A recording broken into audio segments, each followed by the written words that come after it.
So for today's lesson, we're going to talk about our last type of proof for this course, which is a proof by induction. And you'll kind of see why we did recursion um, before we learned induction, because induction basically relies on the fact that you can kind of define a function or a set or things like that recursively, and we can kind of prove things using that recursive structure. And so it's just another like tactic we can use to prove something. So first I want to talk about induction from a high level.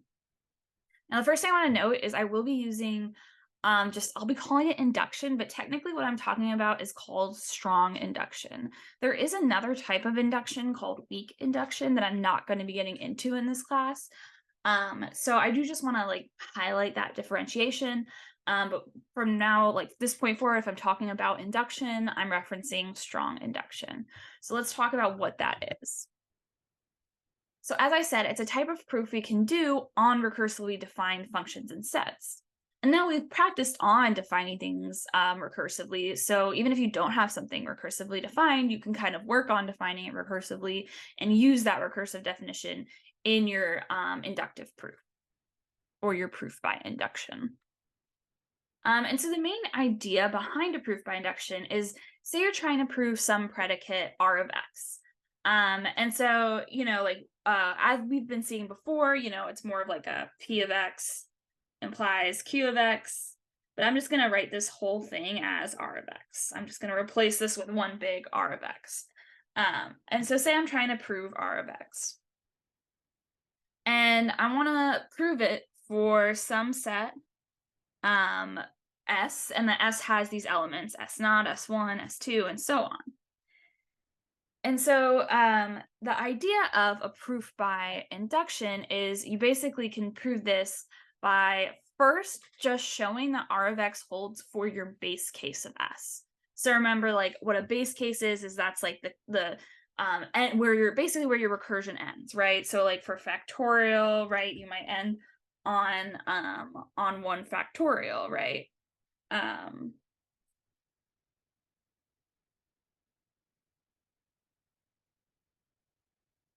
Sorry, that's not working. There you go. All right, so you might end on 1 factorial as your base case for factorial. For the Fibonacci sequence, we had f of 0 equals 0 and f of 1 equals 1. So that's your base case for the Fibonacci series. So like you want to basically plug in, you want to show plug in the values for your base case into R of X and show that R of X holds. And so that's like the first step of proving something by induction. And then the second step is going to be a little more complicated. Basically, you need to make this argument saying that, first let's just read out what this statement is, and then I'll kind of talk more about what it's saying. So it's saying, assuming R of K holds for all K less than N. And so we don't really know what N is. We're just, say N is just some arbitrary number that we're picking. And we want to show that if R of K holds for every value less than N, then it'll hold for N. And so basically that's what it's saying here. So if R holds for all instances of the set that are less than N, then it's going to hold for the nth instance or the nth element of the set. And so like if you wanted to say like, bring that to our example again of factorials, basically that would be saying like R of if we want to start at 0 factorial, we could, or we could just start at 1 factorial, either way. R of 1 factorial all the way to R of n minus 2 factorial and R of n minus 1 factorial. So we basically want to show if all of this holds. So if all of these are true, if R is true, so I'm not showing R is true, I'm just assuming that if R is true, then that will mean that R is also going to be true for your nth instance. So in this case, that'd be n factorial. So that's basically the idea of a proof by induction. Is the second step is you're actually just showing that the structure works. Again, I'm not showing that all of these instances are true. I'm just saying if it holds for all of these, then it will hold for this. And basically that just proving like your base case and proving this recursive rule is sufficient to say it's always going to hold. And so if you want to think about like, why is that? Like, why can I just prove like this, if I prove this statement here and I prove the base case, like, why is that enough? And so, like, you know, you can kind of just think about like your recursive sets to kind of help you think about like why that would work. But basically the idea is like, if it holds for your base case, then it's going to hold like, so if I have this property here that's true, like if I have this property here that's true, I've already proved my base case, right? So I've already proved my base case. So R of 0 holds. So I've proved R of 0. Or R of S naught, we'll say S of 0. So the 0th element. Then by this property, since R of S naught holds, that implies that R of S1 is going to hold, right? And then because S1 holds, then I can say, okay, R of S1 and R of S naught hold. So now R of S2 is going to hold. And basically you can just keep doing this. Now that you have like this property, basically like if you're just using this property, you can use this property to kind of just show like for any value now. So like this number is basically what n is representing, and n can go up to infinity now, n can be anything. So that's the basic idea of it, like, is that if we can prove that it holds for just your base case instance, and if you can just prove that this property is true, then it's always going to be true because it'll be true for this arbitrary n. And so that's just the theory behind it. So I know that might feel a little overwhelming, and that's okay. I just kind of want to try to maybe sell you on why induction works, is more like the purpose of this explanation. So how we do induction is more just focusing on these two steps. So we need to first like show a base case and then show this property holds instead of proving something directly. So this is going to look really different than the rest of our proofs. And so we'll do some practice with that, and I think that's the best way to get comfortable with it. And so again, I just want to hammer home many things can be defined recursively. So you know, here I'm talking about S as like S like this S naught as, you know, elements of a set, but like it could be you know, we could be talking about functions, we could talk about different things. So I just want to kind of, you know, we could be talking about like smaller sets, right? Like this S naught doesn't have to be like a number. So I just want to like make sure like we're kind of clear on that aspect of it. But again, we'll like get more practice of this, and then I think it'll become a lot more clear. The one thing I really want you to note is that on the page for this lesson, there is something called the induction template. And there's two versions of it. There's one with more text. And so this template was developed by Jack Snoring. He teaches the other section of this course. But it's very helpful. And so I kind of adapted it so we can use it in this course as well. And so the first version of it is a more detailed description of how the template actually works. And then you'll see there's also a printable version of it. And so this printable version is a great thing to just keep for your records, because anytime you're going to have to prove something using induction, like it's students say they always come back to this template. But also like for your problems and the problem I'm going to be doing, the two problems I'm going to be doing for my example for this lesson, I'm going to be using that template, and I expect you to use that template. Even if you're not like directly printing it out and writing on it, you have to kind of like follow it. I want to see those steps. So, you know, just make sure you have looked at that template and downloaded it so you can be following it. And for the take-home assignment, I do just kind of, if it's possible, I would just recommend printing out the printable template and just doing the assignment on the template. I think that would be the easiest way to do it. But there are other ways you can do it as well. Okay, so let's go into our first example. So I'm going to do two examples today. The first, I'm going to start with something that, like we're going to do one on a set and one using a function. So this is the template you're going to be using. This is what it looks like. And basically it just kind of lays out like each step of your proof. And so we can kind of just go over high level what it'll look like. And then basically we're just going to learn how to like fill in each spot of this template. So the first box is just the whatever we're going to be trying to prove. So generally this is going to be something I give you because it'll be, that statement of whatever it is I want you to prove. And then I say, we prove this by induction on blank. And so what's going to be going in this box? So again, like for, in general for induction, it's, like in this instance, right, we have like 0, 1, 2. And so we're basically inducting on like the indexes of these elements.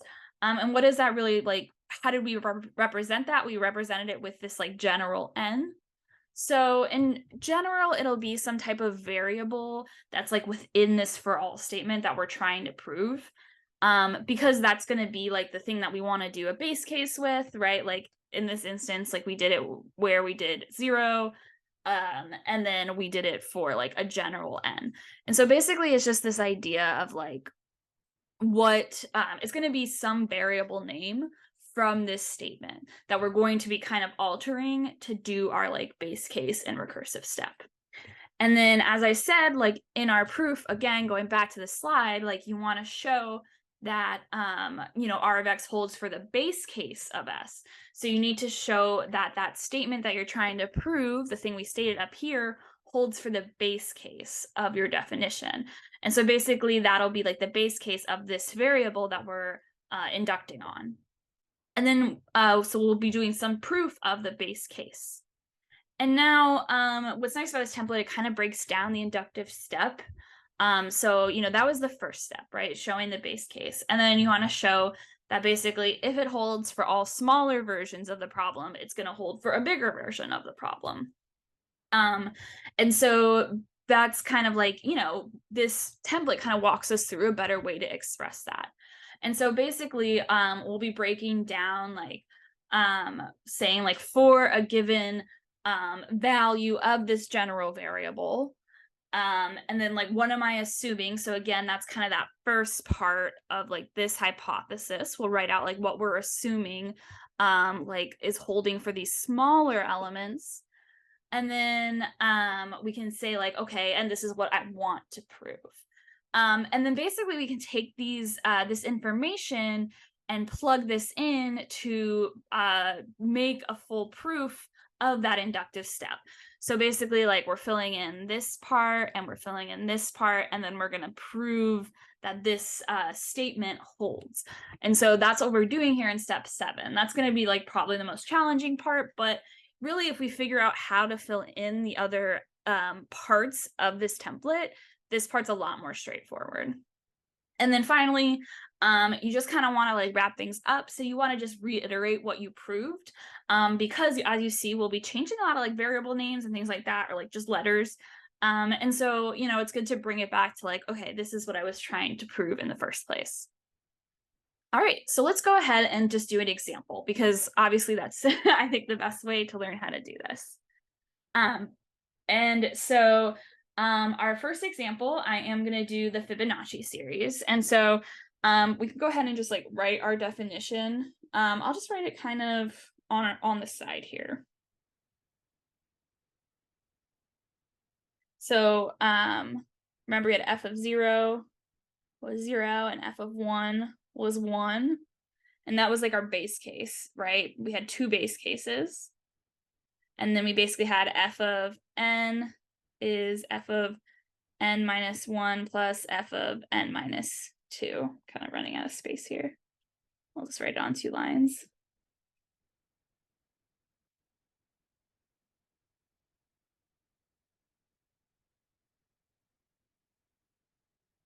And so this is our, so remember, this is our base case, and this is our recursive rule.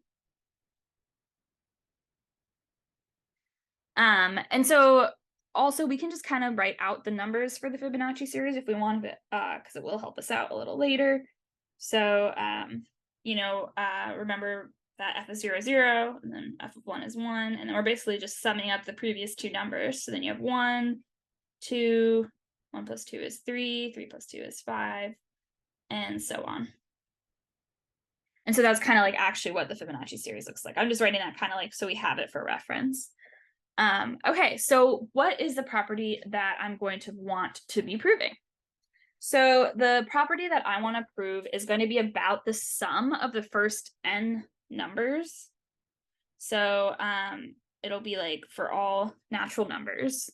And basically I want to prove just something about like if you sum the first n terms of that series. So I want to say like f of 0 plus f of 1 all the way to f of n, I'm going to say. So f of n minus 1 plus f of n. And so I'm basically trying to say something about like what is the value of like if I were to sum all these numbers. And so what we're trying to prove is that the sum of all these numbers is actually equal to f of n plus 2 minus 1, which is I think a pretty cool property in general. But so for this side, we really do want to write this like, you don't want, usually in general, you don't want ellipses in your, if you're trying to be really precise in your writing. So let's actually write this out in a more formal way, and that'll be using our summation. So we can say, for all n in n, the sum from I equals 0 to n of f of I, right? So this is just that sum, right? This is f of 0 all the way to f of n, right? This is just me rewriting it in a summation. And this is something that you need to try to get comfortable with because it's gonna be very important in proofs in general, just understanding how to take something from like this format and represent it in this format. That's gonna be really important for our proofs by induction.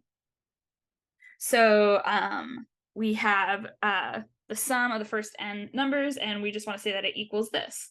I'll just go ahead and move that over though. So it equals f of n plus 2 minus 1. And so that's what we're trying to prove.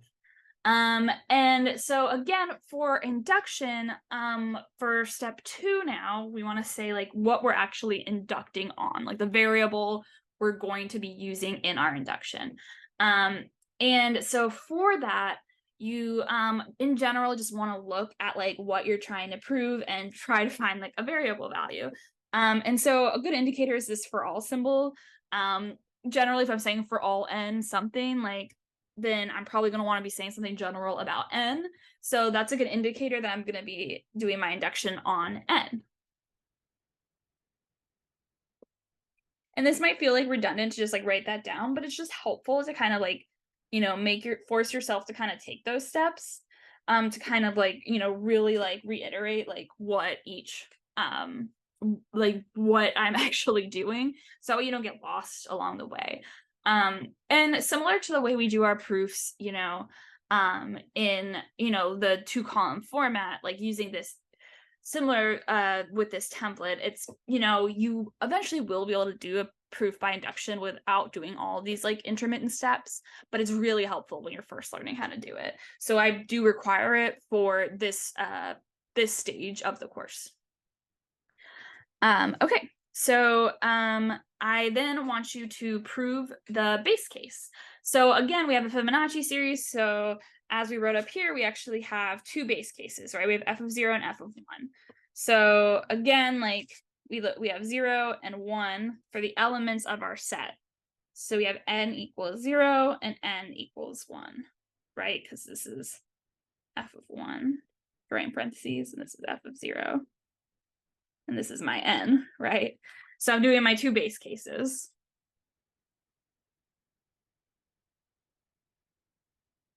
And so I just, when you're proving a base case, it generally just looks like plugging it in, like plugging these values into the property you're trying to prove and just like directly evaluating to make sure that property holds. So I'm I just rewrite this with my n being 0. So the sum from I equals 0 to 0, so I'm just plugging in 0 for n, of f of I equals f of 0 plus 2 minus 1. And so we can go ahead and simplify this out. So f of 0 plus 2 is just f2 minus 1. And then the sum from 0, 0, so that's just going to be f0. And so then we have the 0th element of the Fibonacci series, which right here defined in our base case up here, we say f of 0 is 0, but also up here you can see the 0th element, which is this element, right? Element at index 0 is 0. And then the element at index 2 is going to be 1. So 1 minus 1. And sure enough, 0 equal to 1 minus 1, which is 0. So that's true. And often, like, I will do, it's good to do a check mark just to indicate, like, yep, okay, I proved it. You could also do the square like we do for proof, something like that. It also gives you a sense of satisfaction. And so similarly, we have to do, since the Fibonacci series has 2 base cases, you are plugging in both values of n because you have to prove it for both base cases. So again, we do the sum from I equals 0 to 1 now of f of I equals f of 1 plus 2 minus 1. And so that's f of 3 minus 1. And this is going to be f of 0 plus f of 1 is that sum, right? I'm just rewriting this sum. Let me write this a little neater.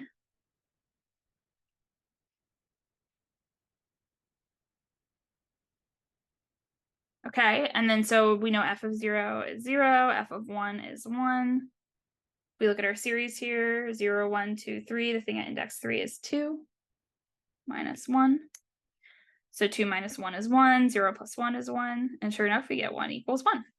So again, it holds. We have an equivalence, so we're good.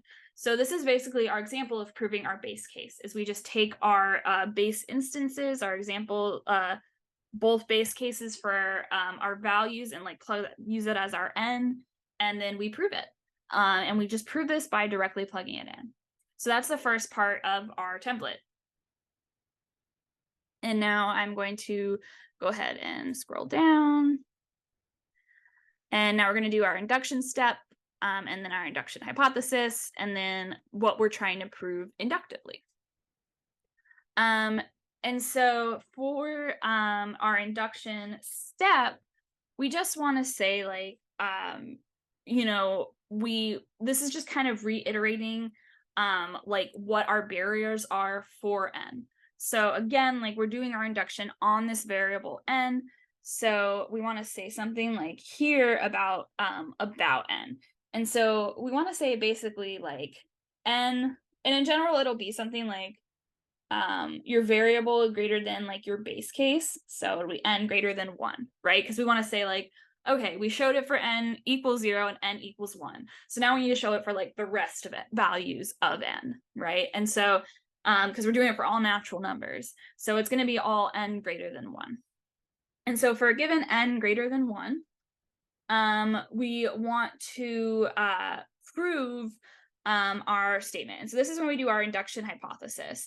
It's basically that idea of, like, if I were to go back to my slide of like my smaller version of the problem, it's basically like our way of reiterating this using, like, for all smaller numbers, this property holds. So this is going to be like this part of the proof.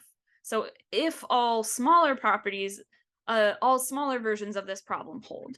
So I basically want to be saying something about all values less than n. So I can say for all k less than n, that like the property holds. So for all k less than n, I do have this property. And so we can say and we can even like be more specific and say like k starts at 0, right? Because we're starting, like, that's where we kind of start our base case. So for all those k's, like this, we assume that this property does hold. So we have, sorry, we don't start with I, we start with our sum. So the sum from I equals 0 to k of f of I equals f of k plus 2 minus 1. So I'm basically just reiterating my original property, but now I'm using it instead of n, I'm using k, and the idea is that k is going to be smaller than n. And so this is just my way of saying, okay, this I assume it holds for the smaller version, and I want to prove that if it holds for the smaller version, it's going to hold for the bigger version. And so for what I want to prove, this is basically just reiterating like what we put in our first step, that like we want to show that this holds for if it holds for everything less than n, then we want to show it also holds for n. So we want to show that from I equals 0 to n, f of I equals f of n plus 2 minus 1. So again, like this is the first part of my, like if all the smaller versions of this problem hold, then it'll hold for that larger version. And so this is basically like that statement that I was trying to prove here, right? And so you can already kind of tell we're already formatting this in like, okay, this is my like what I start with, and this is what I get to. So for my inductive step of my proof, you can kind of just think of this as like, now for like part 7, this is kind of my P and this is my Q, where like I'm gonna start with P and I want to get to Q. So I'm gonna like, this is gonna be the first line of my proof, and hopefully this will be the last line of my proof to kind of like, you know, to get to what I want to do here in step 7. So that's basically what your proof in step 7 will look like, is like starting here and ending here. So let's go ahead and just do that.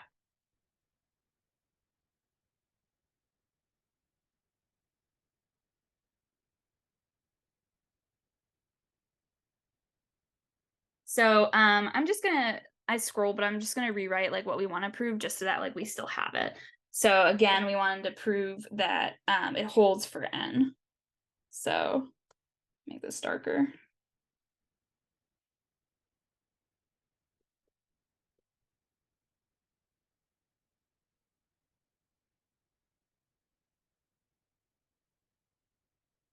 So that's what we, again, like that's our Q, right? And our P was our generalized statement about our K. So our first line of our proof is going to be what we put in our step 5, our inductive hypothesis.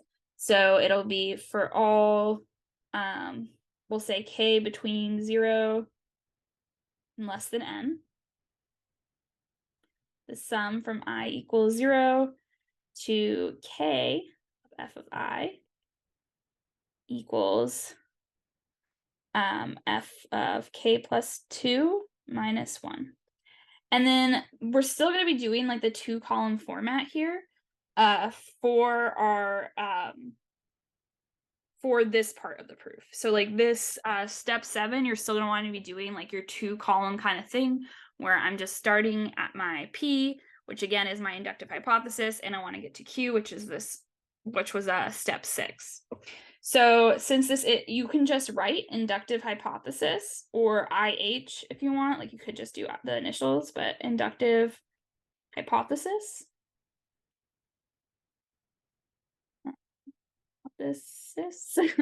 And so again, this was basically like you start, like this is what you did in step 5, right? This is just literally copying down what I wrote in step 5. So I start with my inductive hypothesis, and again, I want to try to get to this value like n. And so basically what you often do is you want like, okay, I know I want it to look more like this, so I know I want there to be n's in here. But right now I have k's in here, right, in this expression. So what I can do is I just need to pick a value less than n for k that I can plug in. So I can say let k equal some value less than n. And since I know I'm gonna want like there to be an n somewhere in my, you know, in the end result in my last line, I'm gonna let k equal n minus 1. because again, like I'm basically saying like, you know, I am choosing something less than n. So n minus 1 is less than n, so that's fine. And then I can just plug that in. So now I can, and since I know from this that this property holds, I can basically just say, I can just plug in n minus 1 here.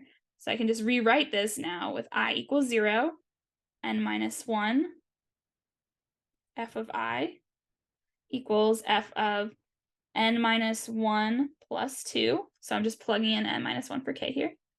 Minus 1. And then so I'm just going to say plugged in k equals n minus 1. And you would say like into inductive hypothesis, or you can say like I plugged it into line 1, something like that. So IH for inductive hypothesis. So just something along those lines is, you know, what you want to say. And then for line 3, so now I'm like, okay, let's just simplify so that way we're a little closer to what we want. I'm gonna write this a little.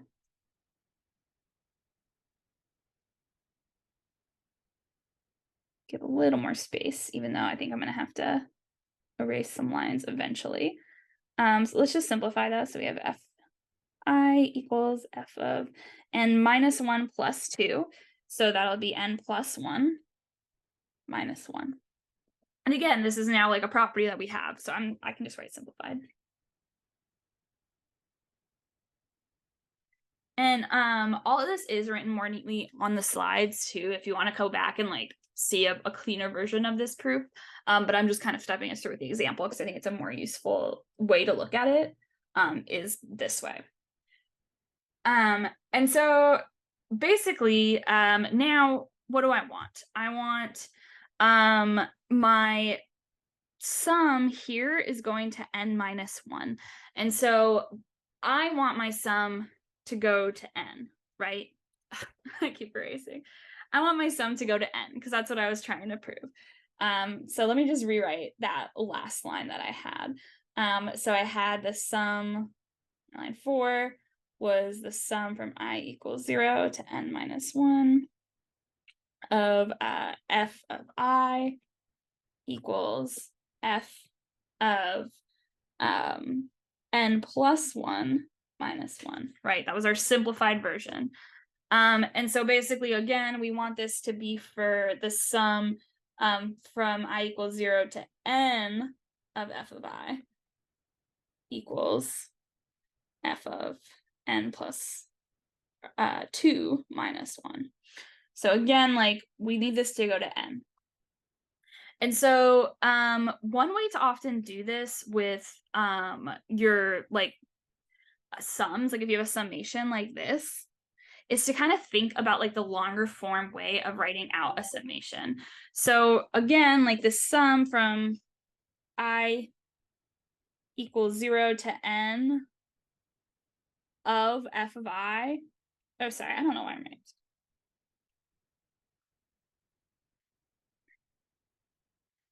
The sum from I equals 0 to, let's say, n minus 1 of f of I can be written as f of 0 plus f of 1 plus all the way to f of n minus 1, right? And so if I wanted to make this the sum of to f of, I wanted this top term to be n, basically what I can do is just add an f of n to each side, right? Because so I equals 0 to n is just f of f of I is just f of 0 plus f of 1 plus all the way down to f of n minus 1 plus f of n, right? So basically, like this sum is equal to this value. I just added this extra f of n on the end. So basically what I can do is just, if I add f of n to both sides of this,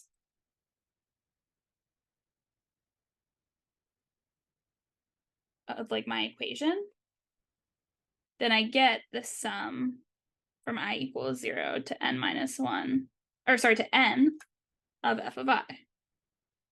I just have to add this extra term plus f of n, and then I get, or maybe this is an easier way to write it. Like, I basically get this equation. And this is kind of like the tricky part of recursion, but this is a part I kind of made a special like space for in our lesson on Gradescope as well. So if you're doing from n minus 1 f of I, and you add the term fn, like you add it outside of the sum, then you get the sum from I equals 0 to n of f of I. So that's how you change this n minus 1 to n, is you're basically adding this extra term, this f of n. And so that's the main idea of like this rewrite trick, is like you're gonna be want to be adding something to like both sides on this line 4. And here, like if I want it to be a sum to n, then I know I'm going to be adding f of n. And so that's going to be like probably the trickiest part of this recursive step of your proof, is kind of figuring out like what to add to each side so that I get it to look like what I'm trying to aim for, which is what I have on step 6. So again, I added a little more practice for this in our lesson on Gradescope, so you get a little more practice with rewriting sums. But so basically, like the whole moral of this is that it's like, okay, if I want this to have an n, I need to add f of n to both sides. So now I can rewrite this as I equals 0 to n minus 1 of f of I. I could just, well, let's write it out so that way we have it more clear. Plus f of n equals the sum from I equals 0 to n minus, or sorry, no, I'm just adding f of n to both sides. So I'm just going to copy this down. So then I just have f of n plus 1. So I'm just dragging this down. I'm just adding f of n to both sides. So f of n plus 1 minus 1 plus f of n. But like we can further simplify this out, right? Because I just learned that this term is the sum with n as the value, right? So I could just rewrite this term as the sum from I equals 0 to n of f of I. And then I'll just drag this over. So that's, again, was just this value, f of n plus 1 minus 1 plus f of n. So all I did here was I just, like if I'm, back to my 2-column format, all I did here was added f of n to both sides. That's all I did for this step of the proof. But now I'm getting like, okay, the left-hand side of my equation looks a lot like what I want it to look like now. So that's kind of like one of those tricks, is you have to learn like what do I add to both sides to get things looking like what my goal is, basically, like what the goal of the proof is. So okay, so now I have that. And so now we can just maybe like use our knowledge of the Fibonacci series. So I want this to look like f of n plus 2 minus 1. So let's kind of just think about like what I know about f of n plus 2. So again, like, I got my left side looking like I want. Now I got to see about like, is there a way I can rewrite this side to make it look like this? And so the idea is like, okay, let's see, what do I know about f of n plus 2? Well, I know my recursive definition, right? So this value is just the sum of the two previous values, right? By the definition of the Fibonacci numbers. So the f of n plus 2 equals f of n plus 1 plus f of n. Because it's just the sum of the previous two numbers. And so this is just the definition. So you could just say recursive definition of the Fibonacci. I was going to say of the fib numbers, but like this is your recursive definition of the Fibonacci numbers, is like what's letting us write this equation out. Well, now that I have that, I'm like, okay, I have this f of n plus 1 right here and this f of n. So I can go ahead and substitute that in. So now I can use that to rewrite. So I can say, I'm just bringing down line 5, like the left-hand side, I equals 0 to n of f of I. And then basically I'm just replacing like f of n plus 1 and f of n with f of n plus 2, because I have that equation, that equality right here. So I can just say f of n plus 2, and then there is this minus 1, so I bring down that minus 1. And sure enough, that's exactly what I was looking for here, right? That's exactly, so all I did was plugged line 6 into line 5. And so, then I got what I wanted. So that's my proof. So I can just write my square and I'm all right, I've proved it. So now that I've proved the inductive step, I've actually like now have proved this for a generic n. And so now all I want to do is for my final step, just reiterate what I just proved. So we can go ahead and scroll down and state what we just proved. So therefore, we can just reiterate, basically, this is just reiterating our first, like our first statement. So we're just saying for all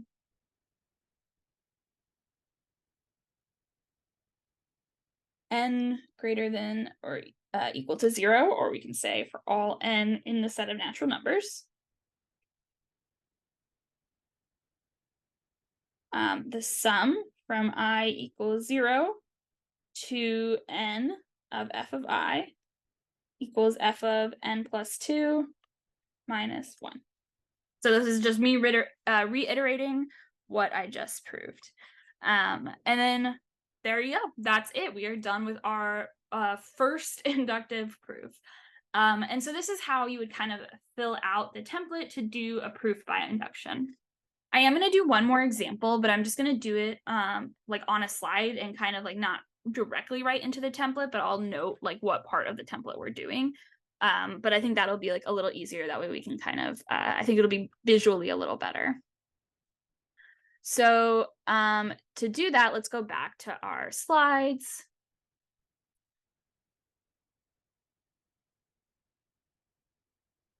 All right, so the other example I wanted to do is going to be something with numbers. So we just kind of did induction on a set. So now I want to do induction on a function, actually. So I want to prove something. I'm basically proving an equivalence. And often in induction, equivalences are going to be on on a summation. So this is my step 1. This is what I would fill in on step 1 of the template. And so what I would want to prove is for all x greater than 0, the sum from x equals 1, from I equals 1 to x of 2i minus 1 equals x squared. And so this is just an equation. This is like a pretty famous equivalence. And so I want to prove that.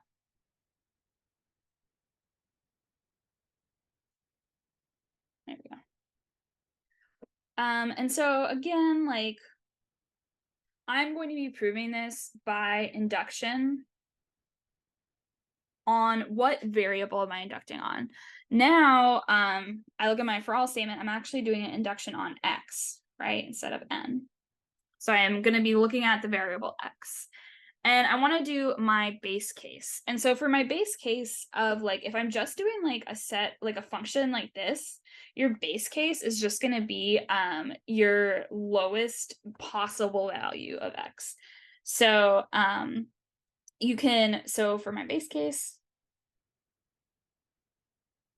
I'm just going to do my lowest possible value of x.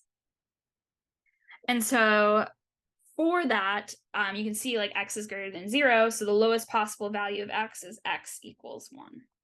Actually, I'm going to write this here. X equals 1. And so for my base case, all I have to do is just, again, plug in x equals 1 to this statement up here and prove it. And so it's just basically proof through simplification. So I say I equals 1 to 1, because I'm letting x equal 1. Draw a line here. So the sum from I equals 1 to 1 of 2 to the I minus 1 equals 1 squared. And again, let's kind of simplify this out. So this summation could just be written as 2 times 1 minus 1. I'm only adding one term, so that's the only term I'm adding. And then that'll equal 1 squared, which is 1. Simplify this out a little more. So 2 times 1 is 2 minus 1 is 1, which equals 1. And boom, that's it. I've proved my base case. So that's literally like the first 3 steps of our induction template, right? We just did our, we expressed our problem, we said what we're inducting on, and we did our base case. And so now I want to prove it for my general x, right? And so I want to prove it for all x's that aren't 1. So for my step 4, I basically just say for a given x greater than 1, I want to show something. And so for step 5, again, I want to show like if it holds for all smaller versions of my problem, it'll hold for all bigger versions. So this is that first part, that if it holds for all smaller versions. So I say I assume for all k, again, I just often do k for my smaller number. And I let k be between, so it's going to be between 1 and x, right? Because it has to be all values like less than x, up to x, that this holds. So again, what we were trying to prove was the sum from I equals 0 to k of 2k minus, or 2I minus 1 equals k squared. Okay, so that's 5. And again, this is kind of like the P of my proof, right? Step 5 is like what I want to, like when I get to step 7 and I'm doing my proof by induction, I want to like start with, that's like the first line of my proof, is this what I do in step 5. And so step 6 is what I want to prove. So often you'll see WTP written for proofs, and that literally means I want to prove. So I want to prove for my given x greater than 1 that the sum, and this is basically just me reiterating, right, from x equals 1 to x of 2 to the I minus 1 equals x squared. And so again, this is like for my x greater than 1 now. And so that's basically the Q, right? This is the last line of my proof. So this is where I'm starting, and this is where I want to end. So for, I can go ahead and do that. So for step 7, we'll do our proof, and we'll write out our P. So I'll go ahead and just erase this, and then so we have a little more space. And so again, like we start with our line 1, we start with our P. So we have the K's, right? So that for all K, such that K is between 1 and x.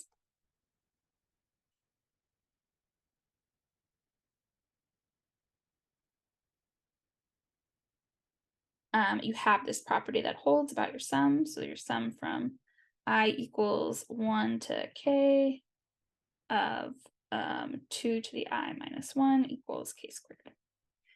All right. And so again, like for our 2-column proof, on this side, we just say this is our induction hypothesis. Right? And so this is, again, this was just what we did in step 5. I'm just writing that out so we kind of remember that. And remember that like the last line should be what we wrote in step 6.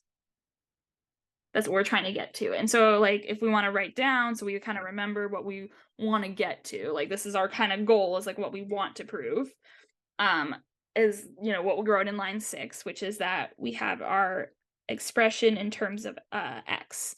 sorry, I keep writing I equals 0, but it should be I equals 1. So you have our expression in terms of x. So from I equals 1 to x of 2I minus 1 equals x squared. And so this is like what we want the last line of our proof to look like, right? Which is what we stated in step 6. So I'm just writing it down there so we kind of know, like, okay, we have this expression right now in terms of k. We somehow want to introduce x's in there. And again, we can kind of look at our expression. So we're saying, okay, we're talking about all k's less than x, right? So again, I can just like choose my k to be my x minus 1, right? Because k is going to be, that makes k less than x. X minus 1 is less than x. So then I can just plug that in. So, sorry.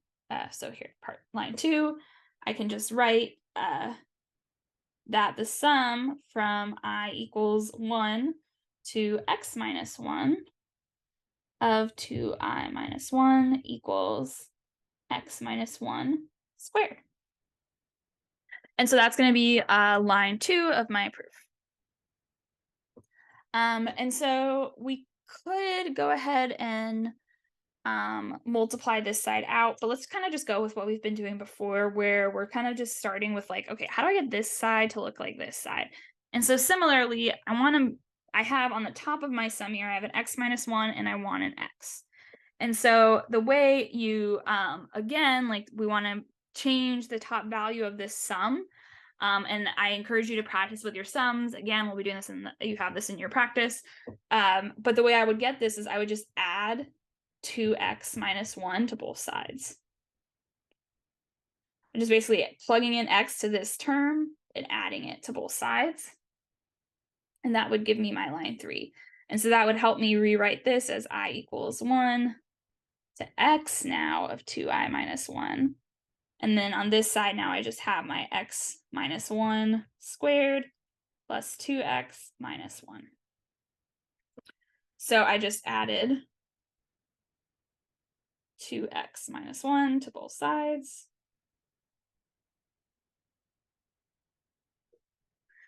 All right, and then now we can maybe like start simplifying out.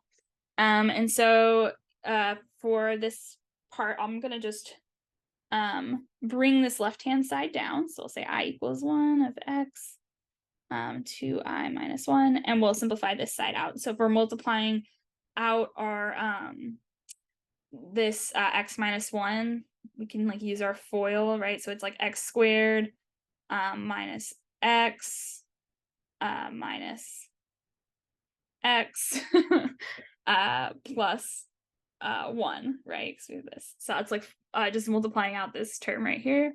Then I bring down my plus 2x minus 1, and so I can just say simplified. And again, like line 5, I'll just bring this side down again. I equals 1 to x of 2I minus 1 equals, and then I can kind of just cross some things out. So minus x plus 2x, those cancel each other out. And then positive 1 and negative 1 cancel each other out. So then I just have x squared. And sure enough, that's kind of what I was looking for, right? It's exactly what I was looking for. So I've proved my statement. And again, like then you want to do your step 8, which is just reiterating what you just proved. So step 8 is just therefore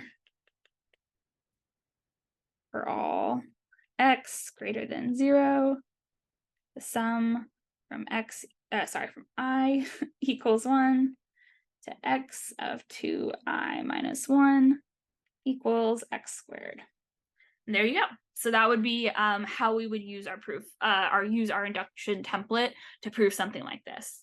And I will tell you that proofs closer to this are more like what you should expect on a quiz or test, is something using like functions. So not as much like what we did with Fibonacci numbers, but like this example is very similar to something you should be able to do.